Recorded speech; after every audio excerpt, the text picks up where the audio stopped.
Se você é fã de filmes de terror, certamente já assistiu O Massacre da Serra Elétrica, sucesso há mais de 40 anos. O filme foi baseado em alguns fatos reais, outros nem tanto. Conheça a verdadeira história de Ed Gein, o homem que inspirou a criação de Leatherface. A Netflix recentemente lançou um novo filme da franquia que possui ao menos 8 sequências, mas somente essa é uma continuação direta do filme de 1974, ano em que uma lenda do terror nasceu. Agora, no ano de 2022, a face da loucura retorna, mostrando o assassino recuperando sua serra elétrica das paredes da casa. O filme, intitulado no Brasil como O Massacre da Serra Elétrica, o retorno de Leatherface, depois de passar quase 50 anos escondido, o serial killer está de volta. Desta vez, ele aterroriza um grupo de amigos idealistas que, sem querer, perturbam o mundo dele em uma cidadezinha isolada no Texas. Mas antes de começarmos, não se esqueça de deixar o like e se inscrever no canal se ainda não for inscrito. Sejam todos bem-vindos, curiosos. Vamos com o vídeo logo após a vinheta.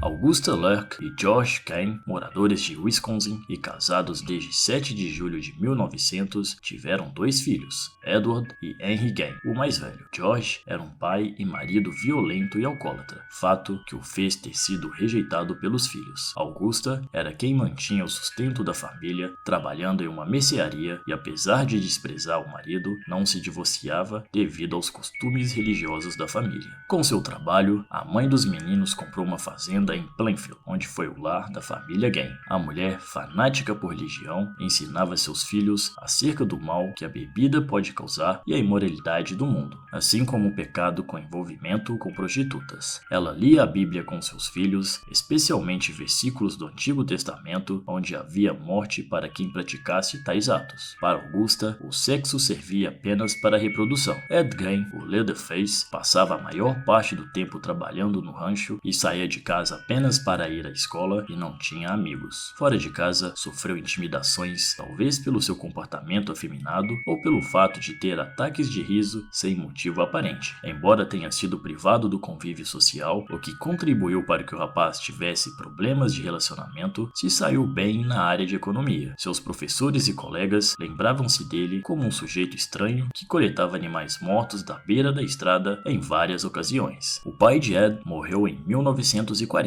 O irmão mais velho, Henry, começou a contestar a visão de Augusta e os dois discutiam fervorosamente. Ele avisou o irmão que ele seria condenado ao inferno se não pedisse perdão e orasse. Henry foi morto em um incêndio em março de 1944 com sinais de traumas e contusões na cabeça. Anos mais tarde, Ed confessou ter sido responsável pela morte do irmão e afirmava que fez tal ato para salvar Henry do inferno, pois estava levando o caminho distorcido dos ensinamentos da mãe. Ed Gein e a mãe viveram sozinhos até a morte de Augusta em 29 de dezembro de 1945 devido a uma sequência de acidentes vasculares cerebrais. Ed continuou morando na fazenda e tornou-se cada vez mais sombrio. Possuía como hábito limpar os cômodos da sua falecida genitora, mas não mantinha a mesma higiene nos outros móveis da casa. O seu quarto, por exemplo, exalava um cheiro insuportável, mas ele pouco se preocupava, desde que a sua mãe, mesmo morta, percebesse que as suas coisas estavam limpas. Com o passar do tempo, Gein foi adquirindo hábitos estranhos, passou a ler compulsivamente relatos de experiências feitas por médicos nazistas em judeus e livros sobre a anatomia feminina, mas nada se comparava ao deleite que sentia com seu principal entretenimento, ler a seção de obituários e escolher dentre os mortos o defunto mais parecido com o de sua mãe. Feita tal escolha, chamava o seu único amigo Gus para ajudar a desenterrar os corpos recém-enterrados no cemitério de Plainfield para levá-los até a sua casa. Furtava as lápides e violava as sepulturas sob o pretexto de realizar estudos científicos com os cadáveres. Seu amigo, enganado, lhe auxiliava cegamente. Em casa, Ed anatomizava os corpos e guardava algumas partes e órgãos sempre do sexo feminino. Posteriormente, Posteriormente, passou a retirar a pele dos defuntos e fazia roupas. Daí a inspiração de Tobe Hooper e Jonathan Demme, diretores respectivamente de O Massacre da Serra Elétrica e de O Silêncio dos Inocentes. Com esse estranho vestuário, vestia um velho manequim que possuía em seu quarto e em noites especiais vestia a muda de pele e fazia um ritual bizarro com cantorias, pulos e danças ao redor de sua casa.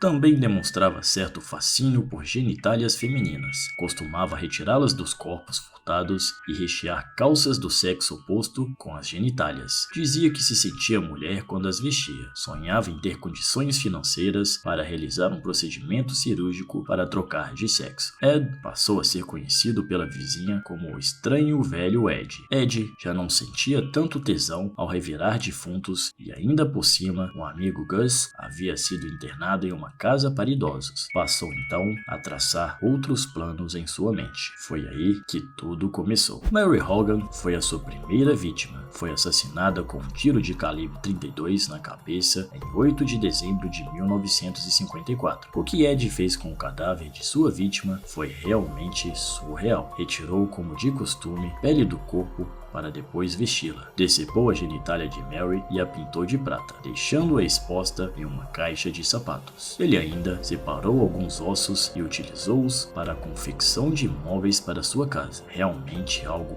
muito doente, mas ainda não acabou. Ele também separou algumas especiarias humanas para fritá-las. Detalhe, Mary era muito parecida com a mãe de Ed. E assim, Ed procedeu com dezenas de vítimas, que até hoje em dia ninguém sabe informar uma quantidade exata de homicídios. Estima-se que sejam mais de 10 pessoas. Suas práticas macabras tiveram fim quando sequestrou e assassinou a mãe de um xerife local, Bernice Warden, que trabalhava em uma ferragem na cidade. Quando seu filho entrou na loja e encontrou rastros de sangue, verificou que no livro diário constava o nome de Edward Kane. Foi até sua fazenda e não o encontrou, mas logo o achou em uma propriedade da vizinhança. Momento em que, ao avistar o xerife, logo salientou: como alguém pode me culpar pela morte de Bernice Warden? Como o assassinato ainda não havia sido veiculado pela imprensa nem pela própria polícia local, Ed foi preso na mesma hora. Ed foi levado pelos xerifes até sua residência para investigarem a casa. Chegando ao local, eles não acreditaram no que viram. Bernice estava pendurada de cabeça para baixo, fincada por um gancho, como os de açougue, sem cabeça e sem intestinos. Posteriormente, foram encontrados em uma caixa. O seu coração estava separado em um prato sob a mesa de jantar e outros órgãos estavam em pleno cozimento em uma panela. Mas isso era ainda apenas o começo. Vejam o que os xerifes aprenderam na Casa dos Horrores de Ed.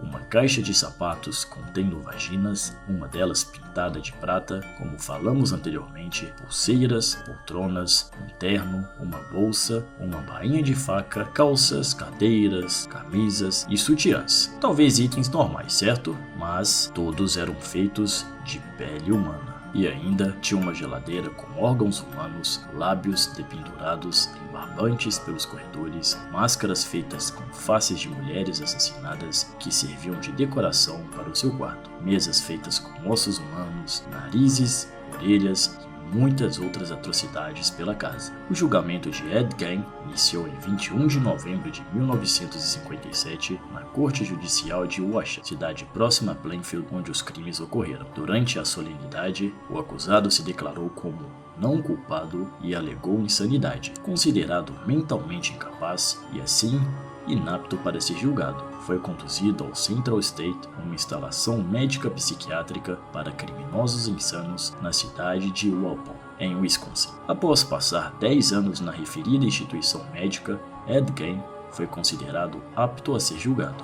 A nova audiência iniciou em 14 de novembro de 1968 e durou uma semana. A defesa insistiu na tese de insanidade. Já a acusação sustentou que o carniceiro tinha plena ciência dos crimes praticados. Isso levou o júri a proferir o inevitável veredito. Ed foi considerado culpado de assassinato em primeiro grau. Alguns dias após, o juiz proferiu a sentença. Apesar do veredito condenatório dos jurados, após ouvir médicos arrolados pela acusação e pela defesa, Gein realmente não tinha discernimento para compreender o crime praticado. Assim, declarou o não culpado por razões de sanidade. O carniceiro foi escoltado para a mesma instituição médica que permaneceu por uma década, onde passou o resto de sua vida. Ed Gein veio a falecer em 26 de julho de 1984, aos 77 anos, vítima de parada cardíaca e respiratória devido a um câncer. Sua lápide foi vandalizada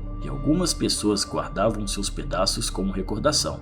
No ano de 2000, foi roubada, depois recuperada em junho de 2001, se encontra até hoje em um museu em Walton, na cidade de Wisconsin. E para você que não sabia, esta é a verdadeira história por trás do filme, O Massacre da Serra Elétrica, além de ter servido como referência para muitas outras produções cinematográficas. Gostou do vídeo? Não deixe de deixar o like, se inscrever e ativar o sininho para não perder nenhuma novidade. Traremos sempre vídeos, um mais interessante que o outro. Muito obrigado e até a próxima!